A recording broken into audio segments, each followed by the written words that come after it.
നല്ല വെയിറ്റ് ഉണ്ട് പറഞ്ഞാല്.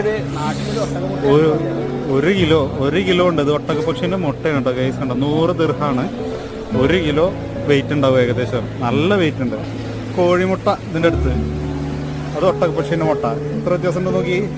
ഈ ഇത് നമ്മൾ ഫ്ലൈറ്റിലൊക്കെ ഉണ്ടാകാൻ പറ്റും ഈ മുട്ട? അതുകൊണ്ടാൻ പറ്റും. ആണോ? 2-3 കൊല്ലം ഒരാള് മലയാളി ഓർഡർ കൊണ്ടുപോയി. ഇത് പൊട്ടുവോ? അമ്മായി അനുസരിച്ച് പാക്ക് ചെയ്ത് തരും. പാക്ക് ചെയ്തിട്ട് ഐസ് പാക്ക് പാക്ക് ചെയ്തിട്ട് സേഫ്റ്റി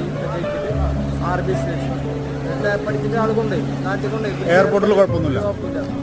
കാരണം ഇത് കൊണ്ടുവരുന്നത് വിരിയിക്കാവുന്നതാണ്. ആണല്ലേ? 6 വിരിയിക്കാവുന്ന ഇതില് 3 റെഡി ആയുള്ളൂ. 3 കേടായി. ഇതിന്റെ ഒരു ഉണ്ണിക്ക് 45,000 രൂപ. 45,000 ഇന്ത്യൻ മണി റുപ്പീസ് ഒരു മുട്ടയ്ക്കോ?